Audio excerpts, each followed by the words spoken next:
Brajesh sir, एक natural situation होती है कि दुश्मन का दुश्मन दोस्त होता है, लेकिन भारत के लिए क्या ये कठिन चॉइस है कि दुश्मन के दोस्तों में ही हमें चुनना है? मतलब अमेरिका भी दोस्त पाकिस्तान का, चीन भी दोस्त, और हमें अपने संबंधों को इनके साथ चलाने हैं। क्या ये एक ऐसी अननेचुरल सिचुएशन है जिसकी वजह से भारत के सामने चीन के साथ संबंधों को बहुत ऊंचाई तक ले जाना एक मुश्किल काम है? ब्रजेश सर, ये बहुत ही महत्वपूर्ण प्रश्न है हर एक देश के लिए और भारत के लिए। और डिप्लोमेसी और इंटरनेशनल रिलेशनशिप में पूरा रीसेट हो रहा है।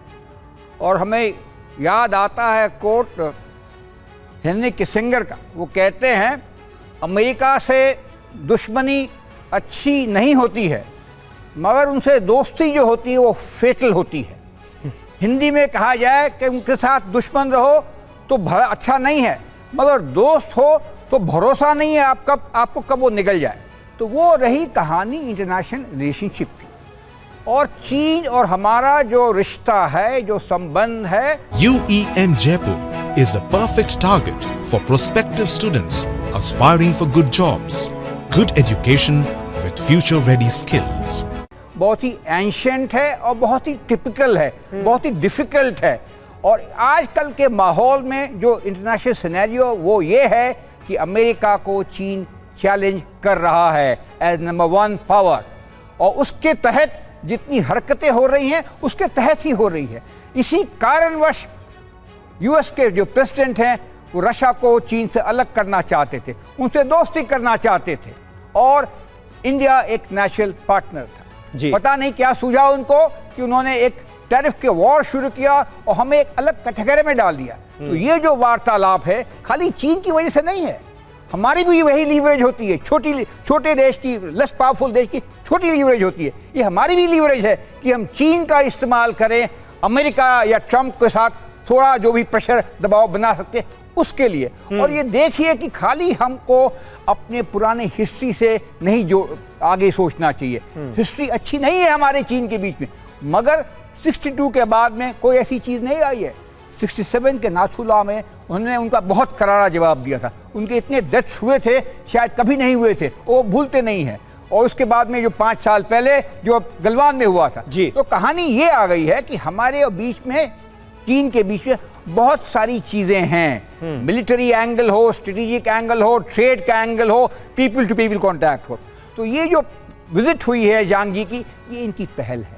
ये देखना चाहते हैं, तो होना चाहते हैं, और हम भी जानना चाहते हैं। यहाँ से वो अफगानिस्तान जाएंगे और फिर पाकिस्तान जाएंगे। तो पूरे पेरिफेरी में ये जो क्या कहते हैं प्रतिष्ठित या जो जिम्मेदार लीडर्स होते हैं, देखते हैं, बातचीत करते हैं, अनुभव लेते हैं। लेकिन क्या चीन इंडिया रशिया का एक्सेस बन रहा है? शायद हाँ, ये अभी कहना बड़ा मुश्किल है। ठीक है, लेकिन ये जो अलायंस बन रहा है प्रसून जी, इसे आप कैसे देखेंगे? अननेचुरल अलायंस ये जो भारत और चीन के बीच मौजूदा दौर में नजर आ रहा है, क्या इसका पूरा का पूरा क्रेडिट डोनाल्ड ट्रंप को जाता है? डोनाल्ड ट्रंप ने जो चाहा, रूस और चीन को अलग थलग करने की जो कोशिश हुई, होता तो बिल्कुल उससे जुदा, अलग, उल्टा नजर आ रहा है। हमने रूस के साथ भी अपने संबंधों को ना सिर्फ बरकरार रखा बल्कि उसे मजबूत करने की कोशिश कर रहे हैं। चीन के साथ संबंध नहीं थे अच्छे, तो उसे और बेहतर करने की कोशिश की जा रही।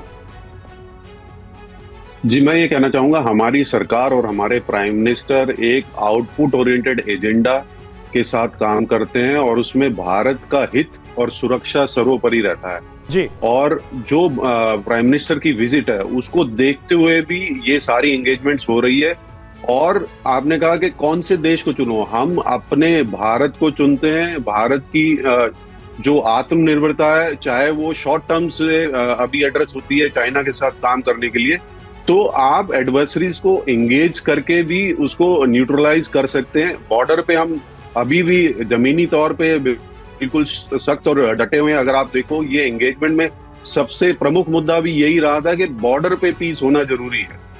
पर हमारी सरकार भारत के हितों के लिए आई थिंक काफी एग्रेसिव है, और हमारे प्राइम मिनिस्टर अगर जा रहे हैं तो वो एक आउटपुट ओरिएंटेड एजेंडा के साथ जाते हैं कि वहां से कुछ भारत के लिए और विश्व शांति के लिए कुछ निकाल सके। तो आई थिंक ये सारा जो परिप्रेक्ष्य आप देख रहे हैं, आपको इस एंगल नहीं से भी प्रसून जी, देखना चाहिए कि लेकिन ये एससीओ मीटिंग से पहले ये एक विश्वास बहाली की कोशिश है क्या? महज अक्टूबर में जो कजान में प्रधानमंत्री मोदी और जिनपिंग के बीच मुलाकात हुई, उसके बाद हमने देखा बहुत कुछ बदलते हुए। क्या इसे सिर्फ विश्वास बहाली की एक कोशिश के तौर पर देखा जाए, या फिर रिश्ते आने वाले वक्त में लंबे समय तक बेहतर होने की उम्मीद है? छोटा सा जवाब। जी, रिश्ते आप विश्वास कैसे करेंगे जब आप जो एंगेजमेंट या जो आप कमिट करके आ रहे हो उस पे एक्शंस हो रहा है कि नहीं हो रहा। Right. उसी दिशा में हम काम कर रहे हैं। जैसे भारत ने 3 जो ट्रेड के मैटर्स थे वो चाइना के सामने रखे और वो कह रहे हैं कि हम रेयर अर्थ मेटल, फर्टिलाइजर्स और टनल मेकिंग मशीन्स को भारत को प्रोवाइड करेंगे। तो अगर वो उस पे अमल करते हैं और वो इम्प्लीमेंट होता है तभी ट्रस्ट आगे बढ़ेगा। ठीक है। तो मुझे ओवरऑल ये लगता है कि ये सिर्फ ट्रस्ट से आगे एंगेजमेंट की ओर जा रहा है डायरेक्शंस, और दोनों लीडर, दोनों ही एक मैच्योर लीडर हैं, चाइना और भारत और इवन रशिया के। तो जब वो मिलेंगे तो वो सिर्फ सुपरफिशियल पीआर के लिए नहीं, दोनों वो देशों कुछ के आउटपुट बीच के लिए है काम जो करते कि कह सकते हैं कि कंसिस्टेंट एक्सरसाइज है, वो है ट्रस्ट बिल्डिंग की। और चाइना की तरफ से मुझे लगता है कि भारत को और ज्यादा स्पेस देना पड़ेगा ताकि विश्वास बहाली और ज्यादा बेहतर हो सके।